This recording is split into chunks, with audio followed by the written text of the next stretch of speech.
বিচারের মাঠে যা বলবেন তাই হবে। ইনি হচ্ছেন মুহাম্মদ সাল্লাল্লাহু আলাইহি সাল্লাম, পৃথিবীর সর্বশ্রেষ্ঠ মানুষ মুহাম্মদ সাল্লাল্লাহু আলাইহি সাল্লাম, সবার হিতাকাঙ্ক্ষী রহমাতুল্লিল আলামিন মুহাম্মদ সাল্লাল্লাহু আলাইহি সাল্লাম। তিনি মাথাটা ঢেকে নিয়ে দ্রুত কান্নাকাটি অবস্থায় এলাকা পার হয়ে গেলেন। এ আশঙ্কা করছেন যে এখানে আল্লাহর গজব এখনো হতে পারে, মানে এলাকা অভিশপ্ত হয়ে গেছে, অথচ ঘটনা প্রায় 3000 বছর আগে হয়েছে। যার জন্য আবু হুরায়রা রাদিয়াল্লাহু তাআলা আনহু বলেন, রাসূল সাল্লাল্লাহু আলাইহি সাল্লাম বলেছেন, পৃথিবীর মানুষ শোনো, উনসুর আখাকা জালিমান ওয়া মাজলুমা, জালেমকেও সাহায্য করো, মাজলুমকেও সাহায্য করো। কালা রাজুলুন, একজন লোক বলল, আল্লাহ রাসূল, আনসুর জালেমা কাইফা আনসুর মাজলুমান, আনসুর মাজলুমান কাইফা আনসুর জালেমান, মাজলুমকে না হয় সাহায্য করব, টাকা লাগলে দিব, কোনো কাজ করে লাগলে করে দিব, কিন্তু যে জালেম তাকে কিভাবে সাহায্য করব? তখন রাসূল সাল্লাল্লাহু আলাইহি ওয়াসাল্লাম বলেন, তামনহানি জুলমে, জালেমকে জুলুম থেকে ঠেকাবে যে কোনো মূল্যে। রাসূল সাল্লাল্লাহু আলাইহি ওয়াসাল্লাম 1450 বছর পূর্বে ঘোষণা দিয়েছেন, হাদিস বুখারী। মানুষ কি করতে পারে? রাসূল সাল্লাল্লাহু আলাইহি সাল্লাম জালেমকে যে কোনো মূল্যে ঠেকাতে হবে, এই ঘোষণা তিনি দেন। তামনাহু, জালেমকে ঠেকাতে হবে তার জুলুম থেকে, এটাই হলো তাকে সাহায্য করা। এই কথা মুহাম্মদ সাল্লাল্লাহু আলাইহি সাল্লাম বলেন, তিনি ধরন বললেন না, তাকে ঠেকাতে হবে, এটাই হলো তাকে সাহায্য করা। সাহাবীগণ বললেন, বলেন কি আপনি?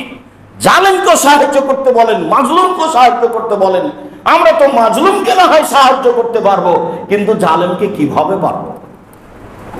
তখন বললেন, তাকে জুলুম থেকে ঠেকাও, ইন্না যালিকা লাহু নাসর, এটাই হলো তার জন্য সাহায্য। চিরদিনের জন্য মানুষকে ঘোষণা দিয়ে রেখেছেন জুলুম কি জিনিস।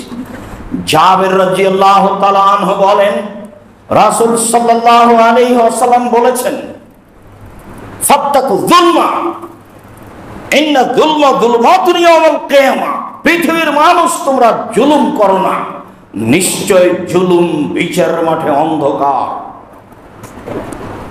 আবু হুরায়রা রাদিয়াল্লাহু তাআলা আনহু বলেন, রাসূল সাল্লাল্লাহু আলাইহি সাল্লাম বলেছেন, ইয়াকুমুয যুলমা ফাইনা যুলমা ওয়া হুয়া যুলমাতুন ইয়াউমাল কিয়ামা, পৃথিবীর মানুষ সাবধান, জুলুম করো না।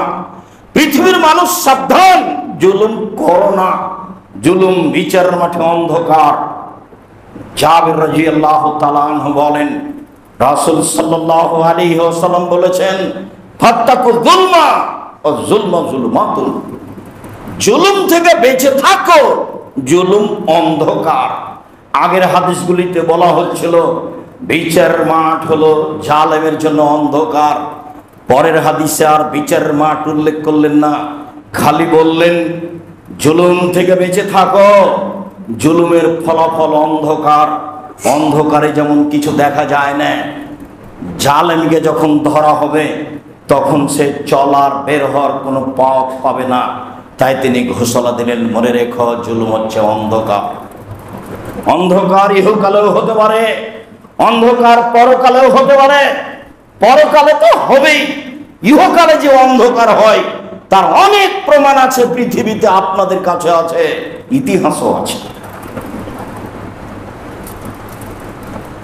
আব্দুল্লাহ ইবনে আব্বাস রাদিয়াল্লাহু তাআলা আনহু বলেন, রাসূল সাল্লাল্লাহু আলাইহি সাল্লাম যখন মুআজকে ইয়ামান দেশে পাঠালেন, নসিহত করতে করতে এক পর্যায়ে বললেন, মুআজ,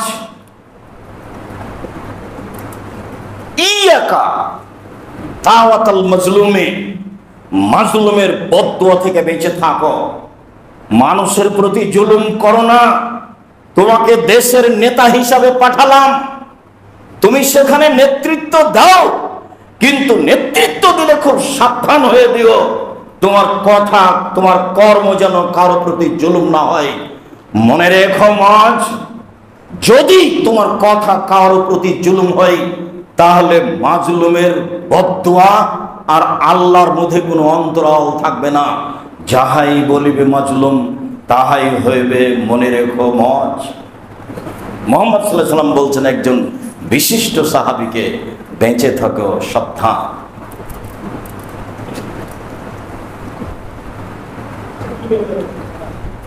আব্দুল্লাহ ইবনে উমর রাদিয়াল্লাহু তাআলা আনহু বলেন, রাসূল সাল্লাল্লাহু আলাইহি ওয়াসাল্লাম বলেছেন, ফাত্তাকু দাওয়াতুল মাজলুমে, পৃথিবীর মানুষ মাজলুমের বদদুয়া থেকে বেঁচে থাকো। ওয়ালাউ কানা ফাজরান, মাজলুম যদি পাপী হয় তবুও, মাজলুম অশ্লীল কাজে লিপ্ত, মাজলুম বড় বড় গুনাহের মধ্যে লিপ্ত, মাজলুম যদি ফাজের হয় তবুও বেঁচে থাকো তার বদদুয়া হতে। ফাইনাহা লা তাসহাদু ইলা সামায়ে কান্নাহা শারারাতুন, মাজলুমের বদদুয়া আকাশে চলে যায়, মনে হয় যেন সেটা অগ্নিস্ফুলিঙ্গ লাফ দিয়ে উঠে গেছে আকাশে। সাবধান থেকো পৃথিবীর মানুষ মাজলুমের বদদুয়া হতে, সাবধান থেকো পৃথিবীর মানুষ মাজলুমের বদদুয়া হতে।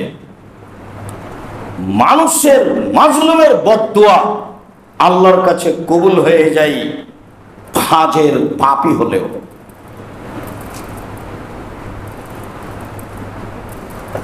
খুযাইমা ইবনে সাবিত রাদিয়াল্লাহু তাআলা আনহু বলেন, রাসূল সাল্লাল্লাহু আলাইহি ওয়াসাল্লাম বলেছেন, ফাত্তাকু দাওয়াতুল মাজলুমে, পৃথিবীর মানুষ মাজলুমের বদদুয়া থেকে বেঁচে থাকো।